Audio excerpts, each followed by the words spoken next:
부동산만 하락하려면 방법이 하나 있어요. 근데 한 번도 그런 역사가 없어요. 이게 무슨 소리냐? 안녕하십니까. 직방TV 애청자 여러분, 썰브라더 놀라운 부동산 놀부 부자병법 박병찬입니다. 네, 오늘은 이런저런 얘기를 하고 하는 게 좋을 것 같아요. 네네. 일단은 첫 번째로 이제 8월이 됐잖아요.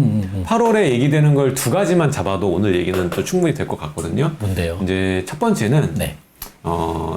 항상 얘기하는 이제 임대차 3법이 이제 두 번째 사이클 돌아가는 임대 입법에 의해서 이제 시장은 어떻게 반응할 건지 우리가 예상해 보는 거. 이제 하반기 시장 어떻게 흘러갈지 대략적인 거. 그러니까 임대 시장과 매매 시장은 어떻게 돌아갈 것인지 뭐 개인적인 생각 네. 얘기하는 거고요. 하나는 또 이제 추가적인 규제 해제에 대해서 얘기를 했어요. 네. 국토부 장관이 네네. 추가로 해제할 거다.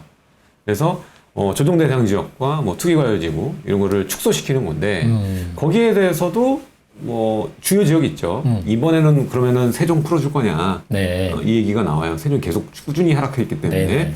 그 얘기 나오고 다음은 좀 더 욕심 내시는 분들은 서울도 풀어주는 거 언제 풀어줄 거냐? 이 얘기가 나오고 있어요.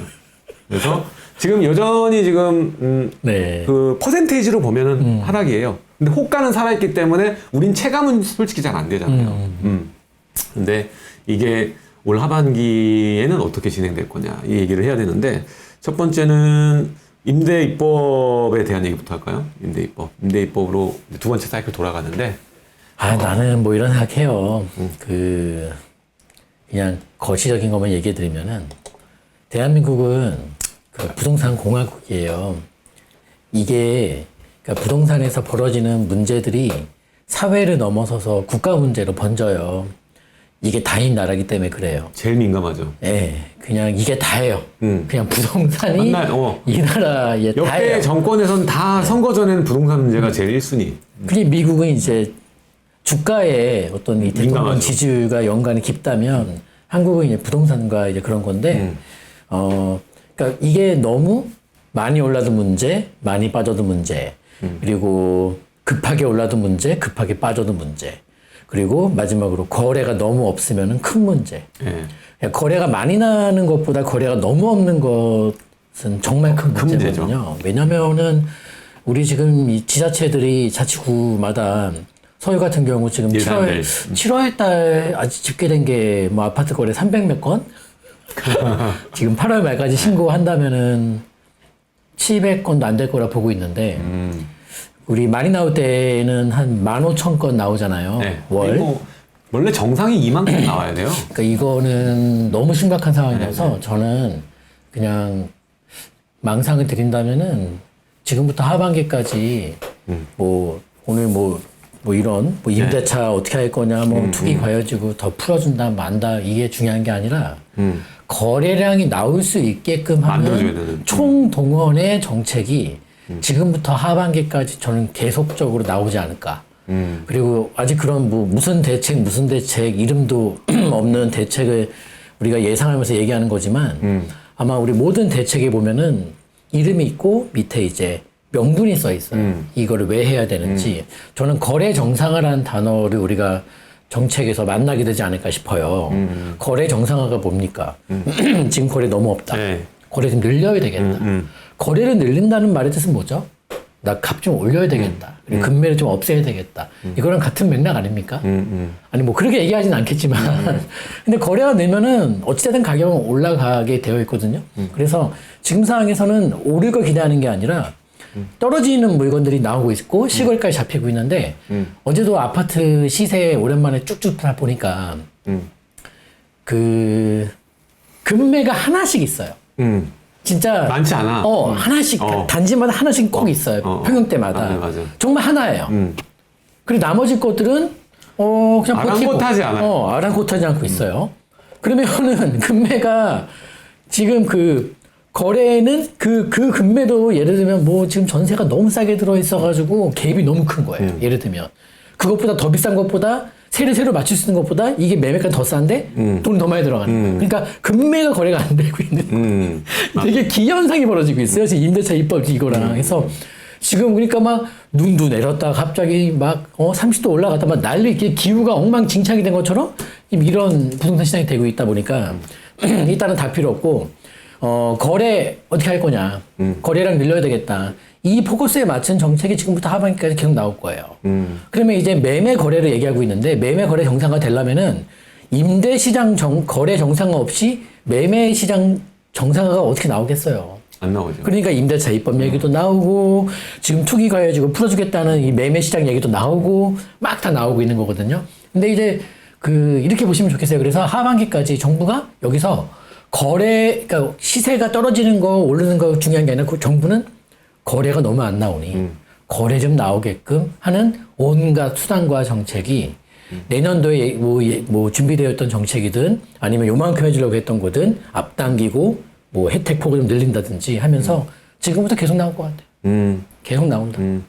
그렇죠. 그러면서 앞으로 2년이라는 기간이 또 있기 때문에 총선 전에는 간 보면서 이것들이 나올 거라고 생각이 되고 결국에 거래 활성화가 필요한 거는 뭐 누구보다 잘 뭐 아시겠지만은 우리가 9월달 작년 9월부터 지금 이제까지 이전 정권의 쇼크가 한 번씩 연마다 왔었잖아요. 뭐 발의됐지 9.13이고 근데 위축됐던 기간이 그 어느 때보다 지금 길어요. 작년 9월부터 지금까지니까 거의 좀만 있으면 1년 될 것 같아. 이런 적은 없었거든요. 그래서 이번 8월 이후 올 하반기가 우리가 진짜 제대로 정신 차리고 봐야 되는 반기라고 보여지거든요. 그렇죠. 이제 지금부터 네. 제일 중요한 반기라고 원칙은 연말 연초가 좋은 매수 타이밍이 되지 않을까 싶고요. 올해 말과 내년도 초. 네. 그리고 만약에 지금 이제 아직 연말 연초는 아니지만 지금 8월 달인데 뭐 추석 전이라도 어제 이렇게 검색해 보니까 이거 진짜 너무 싼데 싶은 거는 꼭 연말 연초까지 기다릴 필요 없이 그것만 사라지면 급매물이 없는 단지들이 있더라고요. 있어. 그러니까 네. 그런 것들은 연말 연초까지 굿해요. 내가 봐도 너무너무 저렴한데 차봐도 되지 않냐 이런 생각하고 있고요. 근데 이제 아파트에 대한 얘기가 그렇다는 얘기고 비아파트, 뭐 빌라 이런 것들은 지금 뜨거워요. 왜냐면은 모아타운에다, 뭐 신속통합에다, 역세권 개발에다 너무 많아요. 그러니까 정책 이슈가 지금 빌라 시장이 너무 크게 불어와서 얘네들은 연말 연초 기준을 잡는 게 아니라 그냥 지금 좋은 자리들 봤으면 좋겠고 그리고 아파트는 아무튼 연말 연초가 원칙인데 지금 올 여름에도 너무 저렴하게 확실한 급매가 맞다면은 저는 사도 된다. 그리고 그게 구석진 뭐 저층 이런 매물이 아니라 나름 로얄이에요. 초급매물이. 맞아. 차보면 돼요. 보면은 뭐 10매층짜리인데도 제일 뭐 예. 그렇게 이제 봅니다. 그래서 그러니까 이게 대세 하락이 시작됐다라는 판단을 한다면은 이런 대응을 하면 안 되겠죠. 근데 이제 대세 하락이 시작됐다는 의견들도 있으시고 저는 이제 지금 이게 대세 하락이 아니라 2018년도 겨울에 전망해 드린 것처럼 그 조정이에요. 하지만 그때보다 조금 더 긴 조정일 뿐이에요. 그래서 그렇게 보고 있기 때문에 뭐 사면 안 된다 이렇게 생각하지 않고요. 오히려 돈을 들고 있으면 안 된다는 생각에 변함이 없습니다. 현금을 들고 있으면 안 된다는 생각은. 그래서 그렇게 잘 대응했으면 좋겠고 아파트는 연말 연초 예외적으로 너무 급매면 사라. 그리고 빌라 시장은 연말 연초가 아니라 지금 이미 뜨겁고 정책 이슈가 더 가요. 오늘이 제일 싸요. 들어올 것 같다. 빌라 오늘이 이런 제일 생각을 강하게 갖고 있습니다. 네. 빌라는 지금 저는 그렇게 생각이 들어요. 항상 지금 빌라 시장 보면은 수익률이 너무 좋아질 물건들이 많아요. 뭐 그게 무슨 말이냐면 아파트는 이미 전세가율이 서울의 웬만한 아파트들은 50%, 40% 수준이에요. 좋은 거, 살만한 거는. 나머지가 한 뭐 60% 정도. 그러면은 기본 근간이 전세금, 낮은 전세금보다 투자금이 더 많은 단지들이 많다는 소리예요, 아파트는. 근데 일반 빌라는 아직까지 낮은 지가를 바탕으로 하기 때문에 전세가율이 높아요. 70, 80%짜리 아직도 있어요. 그러면 내 돈 적게 들어가는 거거든요. 수익률을 극대화시킬 수 있는 모멘텀을 가지고 있고 게다가 호재도 빵빵 터져주니 법정 요건 맞추고 괜찮은 자리에 사놓으면 저는 그냥 단기적으로 1, 2년만 봐도 앞자리 바뀔 것 같아요. 그냥 자연스럽게 이렇게 바뀔 것 같고 제일 중요한 게 이 거래량이 터지려면 두 가지가 해결돼야 된다고 봅니다. 근데 이게 원활하게 어느 정도 올라오려면 눈에 보이게 올라오려면 두 개가 해결돼야 돼요. 대출에 관련된 부분하고 그 취득세 관련 부분. 이게 해결이 안 되면 이거 쉽게 못 풀어요. 여당에서는 지를 수는 있잖아요. 네. 이렇게 계속 지르잖아. 지금 행안부에서 검토 중이라고 기사 내놓고 취득세 완화 계속 지르고 있고 종부세도 지르고 다 계속 지르고 있어요.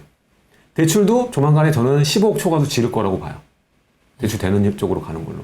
그리고 다주택자 대출 안 되게 되는 거 다시 정상화. 그거 나온다고 봐요, 저는. 아까 말했듯이, 형이 말했듯이 거래 정상화를 만들어주는 게 지금 최우선일 거다. 이게 3박자 이게 안 나오면은 절대 이거 못 올라와요, 제가 봤을 때는. 예.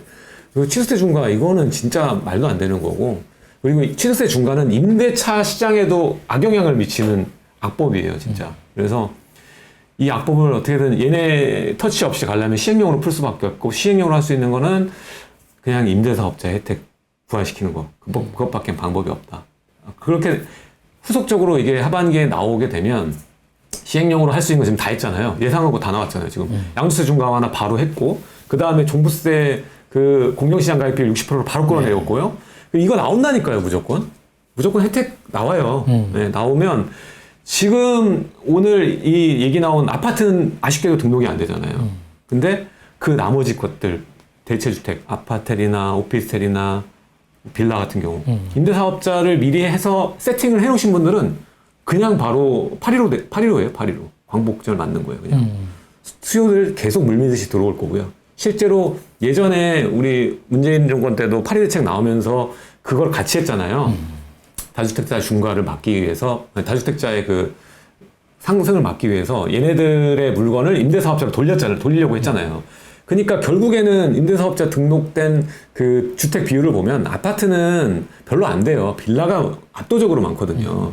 그러니까 투자할 때 누구나 심리는 똑같아요. 작은 금액 들여하고 싶거든요. 근데 아파트는 그런 구조가 안 나오기 때문에 저는 딱 봐야 될 것 같아요. 옛날 그 생각이 나요. 2008년 금융위기 직후에 그 한 3년 동안 빌라장이 엄청 좋았잖아요.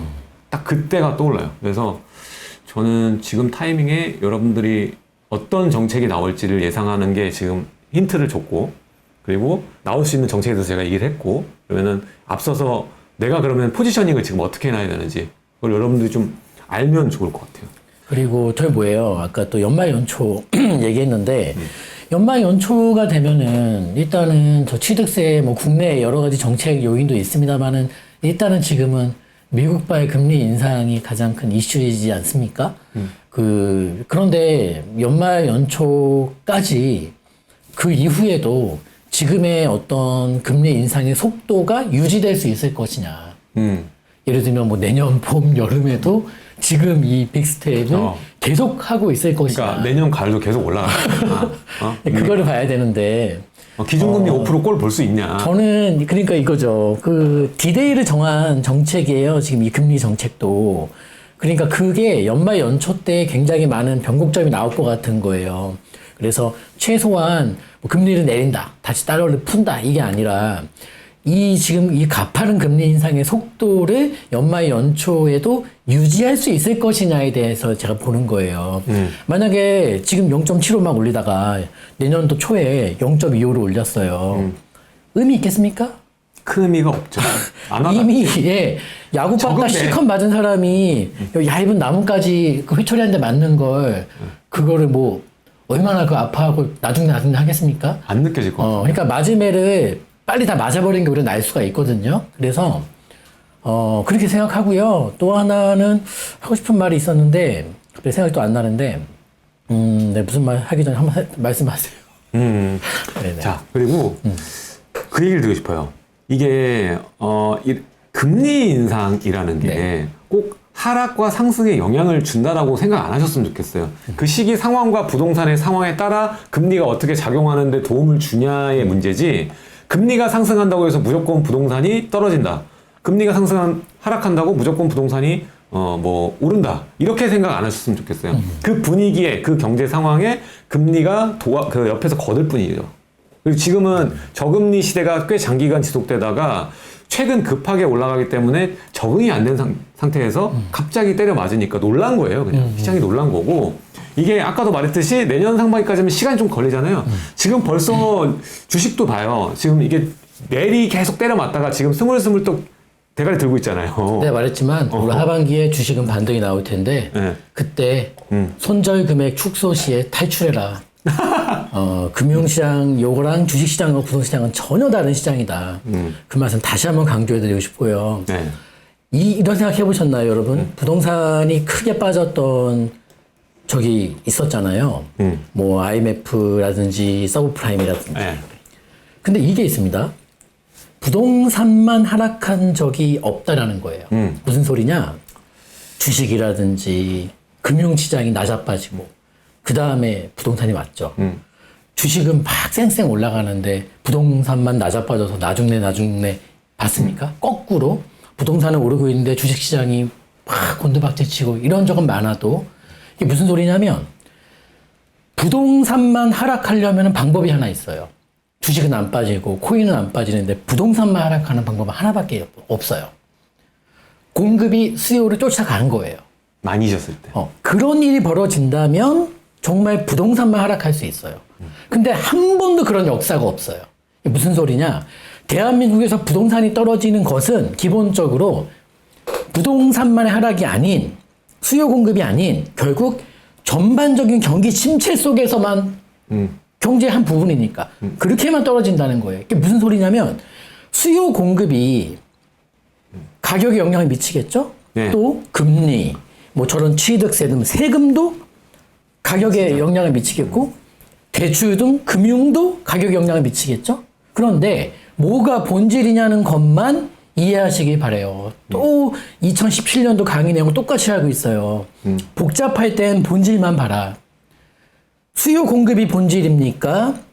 대출 이게 본질입니까? 아니면은 저희 뭐 취득세라든지 금리 이게 본질입니까? 뭐가 본질입니까?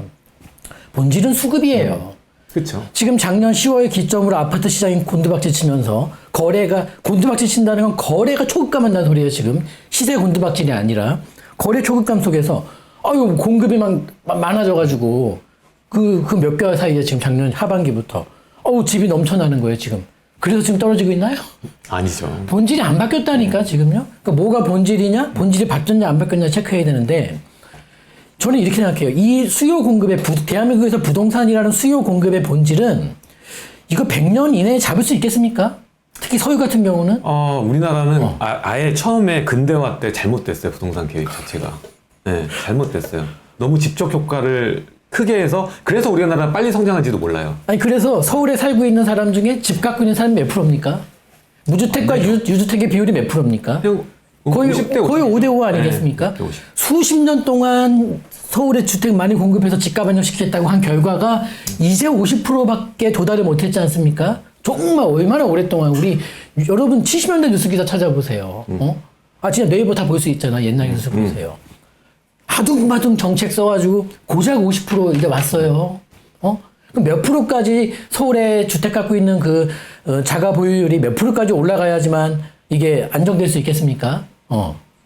이것은 못 바꾸는 거예요. 그러면 단순하게 생각해봐서 지금 무주택이 절반, 유주택이 절반이라고 했을 때 무주택자분들이 아무튼 신규 수요로 들어올 수 있잖아요.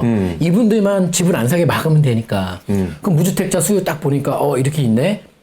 그래? 그러면 좀 그렇지만 우리가 저렴한 임대라도 많이 지어줄게. 그러면 고민할 거 아니에요?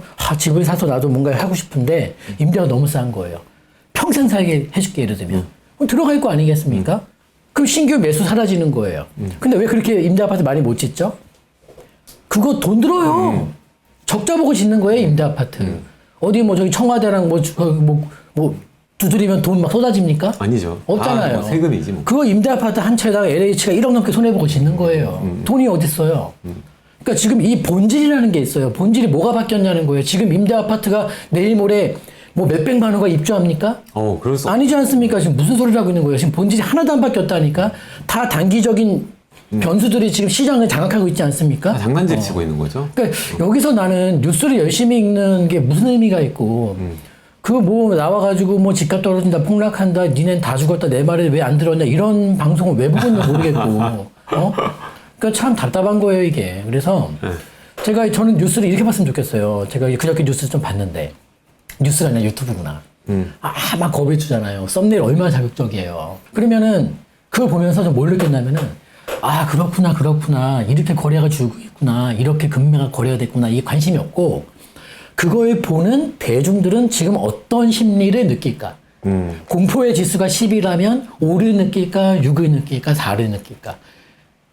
그 사람 이게 정점에 있다. 항상 바닥이었지 않습니까?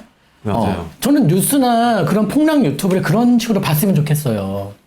그 내용에 몰입하는 게 아니라 이거를 지금 읽고 쳐다보고 듣고 있는 사람들은 어떤 심정을 느낄까? 이렇게 제3자의 관점으로 그런 영상이나 뉴스를 봤으면 좋겠어요.